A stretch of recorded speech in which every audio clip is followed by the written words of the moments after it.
അനശ്വര കലാകാരി ശ്രീവിദ്യയുടെ പേരിൽ നടത്തിവരുന്ന ശ്രീവിദ്യ കലാനികേതൻ കൾച്ചറൽ സൊസൈറ്റിയുടെ 14-ാം വാർഷികം ഈ വരുന്ന ജൂലൈ 25-ാം തീയതി വെള്ളിയാഴ്ച തൈക്കാടുള്ള സൂര്യഗണേശം ഓഡിറ്റോറിയത്തിൽ വച്ച് വൈകുന്നേരം 5 മണിക്ക് സാംസ്കാരിക സമ്മേളനമായി നടത്തുകയാണ്.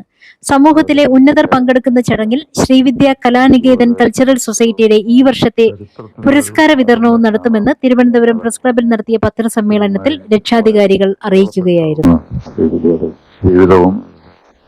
കലാസഭയിൽ അതുകൊണ്ടാണ് ശ്രീവിദ്യ കലാനികേതൻ സൊസൈറ്റി എന്നുള്ളത് സ്ഥാപിക്കുന്നത്. എന്റെ ഭാര്യയായിരുന്നു അത്. എനിക്ക് ഏറ്റവും കഷ്ടം അത് അന്തരിച്ചതിന് ശേഷം ഞാൻ കുറച്ചുനാളും കൂടെ ഇരിക്കുകയാണ്. യഥാർത്ഥത്തിൽ കൾച്ചറൽ സൊസൈറ്റിയുടെ പ്രവർത്തനങ്ങൾ ശരിക്കും നടത്തുന്നു ഇരിക്കുകയാണ്. നിങ്ങൾക്കെല്ലാം എനിക്ക് അറിയാവുന്ന സിനിമാ നടിയാണ്, നടിയാണ്.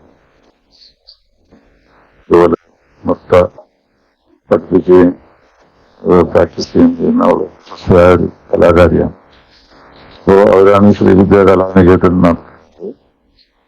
എല്ലാ വർഷവും പരിപാടികൾ നടത്താറുണ്ട്. അതുപോലെ തന്നെ അവാർഡുകൾ പ്രായ കലാകാരികൾക്കും അതിന്റെ ഡീറ്റെയിൽസ് ഈ പേപ്പറിലൊന്നും നിങ്ങൾക്ക് തന്നിരിക്കുന്നു. കൂടാതെ ജീവനെ സംസാരിക്കുകയും ചെയ്യും. നിങ്ങളെല്ലാം ഇന്ന് വന്നു ചേർന്നതിന് വളരെ സന്തോഷം. പ്രവർത്തനങ്ങളെ പറ്റി നിങ്ങളെല്ലാം വിശദമായി റിപ്പോർട്ട് ചെയ്യുമെന്ന് പ്രതീക്ഷിക്കുന്നു. എല്ലാവർക്കും നമസ്കാരം. ശ്രീവിദ്യ കലാനികേതൻ കൾച്ചറൽ സൊസൈറ്റി 14 വർഷമായിട്ട് ഞങ്ങളവിടെ പ്രവർത്തിക്കുന്നുണ്ട്. കലാരംഗത്താണ്. നൃത്ത വിദ്യാലയങ്ങളാണ് 4 സെന്റേഴ്സാണ് ഞങ്ങൾക്കുള്ളത്. പക്ഷേ ഞങ്ങൾ കുറച്ച് ആതുര സേവന രംഗത്ത് പ്രവർത്തനങ്ങളും ഒക്കെ ചെയ്യാറുണ്ട്. അതിന്റെ പ്രചോദനം തീർച്ചയായിട്ടും ശ്രീനിവാസൻ അങ്കിളുടെ വൈഫ് ലേഖ ആന്റിയുടെ കൂടെ ഉള്ളൊരു പ്രവർത്തനമാണ്. കല മാത്രമല്ല, ആതുര സേവന രംഗത്തെ ഒരു പ്രവർത്തനം കൂടി ഞങ്ങൾ കൊണ്ടുപോകുന്നത്. ഇപ്പോ ഈ 24-ാം തീയതി വിദ്യാമ്മയുടെ ബർത്ത്ഡേയും അത് നമ്മൾ മാറ്റിവെച്ചു. മുൻ മുഖ്യമന്ത്രിയുടെ ദേഹവിയോഗം കാരണം നമ്മൾ രക്ഷാചരണത്തിന്റെ ഭാഗമായിട്ട് ആ ഒരു ബഹുമാന സൂചകമായിട്ട് ഞങ്ങളും ആ പരിപാടി മാറ്റിവെച്ചു. 25-ാം തീയതി തൈക്കാട് ഗണേശം ഓഡിറ്റോറിയം, സൂര്യ ഫെസ്റ്റിവലൊക്കെ നടക്കുന്ന ഗണേശം ഓഡിറ്റോറിയത്തിൽ വെച്ച് വൈകുന്നേരം 5 മണിക്കാണ് പരിപാടി. ഞങ്ങള് കലാപരിപാടികൾ കുട്ടികളുടെ ഉണ്ടാകാറുണ്ട്. ഞങ്ങൾ സ്ഥാപനത്തിൽ പഠിക്കുന്ന എല്ലാ കുട്ടികളും ആ ദിവസം സ്റ്റേജിൽ കയറിയിരിക്കും എന്നുള്ളതാണ്. വേറൊന്ന് വിദ്യാമ്മയെ പറ്റി അനുസ്മരണം, വിദ്യാമ്മയെ കുറിച്ച് വിദ്യാമ്മയുടെ സുഹൃത്തുക്കൾ സംസാരിക്കും. അതുകൂടാണ്ട് ഞങ്ങളൊരു 4 വിഭാഗത്തിലുള്ള അവാർഡുകൾ പ്രഖ്യാപിക്കും. അത് എല്ലാ വർഷവും കവിയപ്പന്നമ്മ, മധുസേർ ഇങ്ങനെ ഉള്ളവർക്കെല്ലാം നമ്മളിത് സമ്മാനിച്ചിട്ടുണ്ട്. ഇപ്രാവശ്യം അത് പത്മശ്രീ ഓമൻകുട്ടി ടീച്ചറിനും രാഘവൻ മാഷ്, പണ്ടത്തെ നമ്മുടെ അതുല്യ നടൻ രാഘവൻ മാഷിനുമാണ് ശ്രീവിദ്യ കലാനിധി പുരസ്കാരം കൊടുക്കുന്നത്. അതുപോലെ ഗുരുക്കന്മാരെ ആദരിക്കാൻ വേണ്ടി ഉള്ളൊരു ഗുരു പുരസ്കാരം, അത് പ്രസിഡന്റിന്റെ അവാർഡ് ജേതാവായ അംബിക ടീച്ചറെ ആദരിക്കുന്നു. അത് മാത്രമല്ല, ടീച്ചറിന്റെ ഉള്ളൊരു പ്രത്യേകത എന്ന് പറയുന്നത് ഈ ആയുർവേദിക് മെഡിസിന്റെ ഒരു ഗാർഡൻ ടീച്ചർ ഉണ്ടാക്കുകയും ടീച്ചറിന് അതൊരു വലിയൊരു കാർഡ് തന്നെയുണ്ട്. അതുകൂടാതെ കോട്ടഗിരി പോലെയുള്ള സ്കൂളുകളിൽ ഓരോ ഗാർഡൻ ടീച്ചർ നിർമ്മിച്ച് നൽകിയിട്ടുണ്ട്. ചില സ്കൂളുകാർ അത് പരിപാലിച്ചു പോകുന്നുണ്ട്. അപ്പോൾ ടീച്ചറിന്റെ അങ്ങനത്തെയൊക്കെ ഉള്ളൊരു പ്രവർത്തനം കണക്കിലെടുത്ത് ടീച്ചറിന് ഗുരു പുരസ്കാരം. അതുകൂടാണ്ട് പാൽക്കുളങ്ങര അംബികാദേവി ടീച്ചർ ഒരിക്കലും ലൈം ലൈറ്റിലോട്ട് വരാൻ ആഗ്രഹിക്കാത്ത ഒരു വ്യക്തിയാണ്. അപ്പൊ ടീച്ചറിനെ ഭയങ്കര ഡിസേർവിംഗ് ആയിട്ടുള്ള ഒരു പേഴ്സൺ ആണ്. അപ്പൊ ടീച്ചറിനെ തന്നെ ആദരിക്കണം. ടീച്ചറിന് കുറച്ച് രോഗം ഒക്കെ ഉള്ളതുകൊണ്ട് ടീച്ചർ അധികം പുറത്തു പോകുന്നില്ല, എന്നാലും ഷീസ് ഓക്കെ. അപ്പോൾ ടീച്ചറിനെ ഞങ്ങൾ ആദരിക്കുന്നു. അടുത്തത് ഒരു അതുല്യ പ്രതിഭയാണ്. നിങ്ങൾക്ക് എല്ലാവർക്കും അറിയായിരിക്കും. അത്ഭുതം എന്ന് തോന്നാവുന്ന രീതിയിൽ വയലിൻ വായിക്കുന്ന ഗംഗക്കുട്ടിക്ക് ഞങ്ങള് ബാലപുരസ്കാരം, ആ പുരസ്കാരം ഈ വർഷം മുതൽ തുടങ്ങിയതാണ്. അപ്പോ ഒരു അതുല്യ പ്രതിഭയ്ക്ക് തന്നെ അത് കൊടുക്കണം എന്നുള്ളത് കൊണ്ട് തന്നെ ഗംഗമോളെയാണ് ഞങ്ങളതിനെ സെലക്ട് ചെയ്തിരിക്കുന്നത്. മറ്റൊന്ന് കർമ്മ പുരസ്കാരം.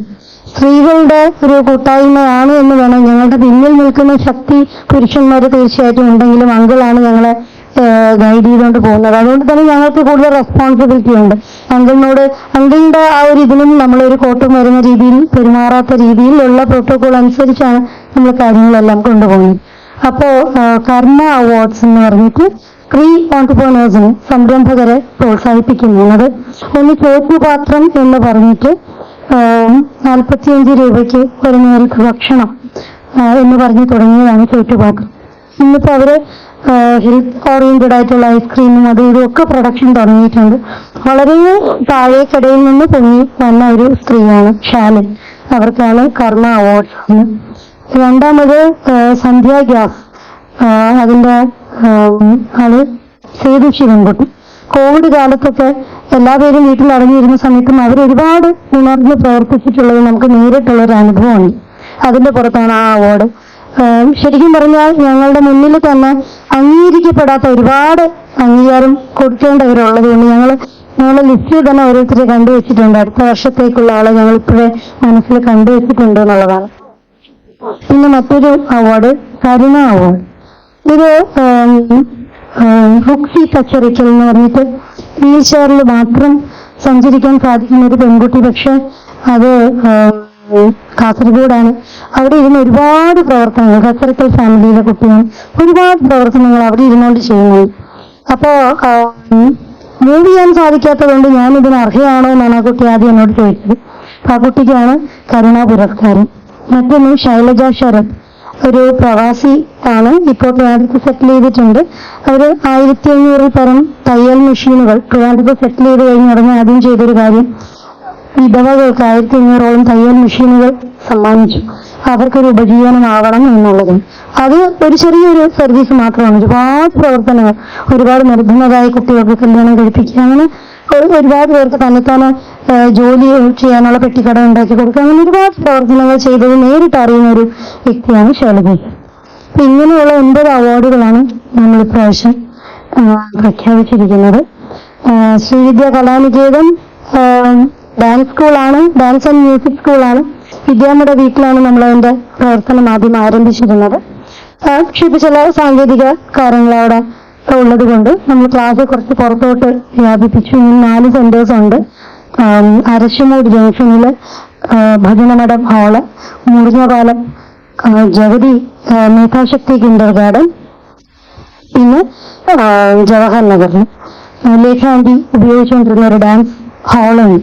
അത് ഞങ്ങളിപ്പോ ഡാൻസ് ക്ലാസ് എടുക്കാൻ വേണ്ടി ഉപയോഗിക്കുന്നുണ്ട്. അപ്പം ഇതൊക്കെയാണ് ഞങ്ങളുടെ പ്രവർത്തന രീതികൾ. ഇത് പ്രീത ശ്രീവിദ്യ കലാനികേതന്റെ സെക്രട്ടറിയാണ്, അനിത വൈസ് പ്രസിഡന്റാണ്, ജോയിന്റ് സെക്രട്ടറിയാണ് രാജി. നിങ്ങളുടെ എല്ലാവരുടെയും സഹകരണം ഉണ്ടാവണം. ഒരു ദിവസം പ്രോഗ്രാം മാറ്റിവെക്കപ്പെട്ടതും കൂടെ ആയതുകൊണ്ട് അതിന് വേണ്ടുന്ന ഒരു പബ്ലിസിറ്റി തന്നെയാണ് പ്രധാനം.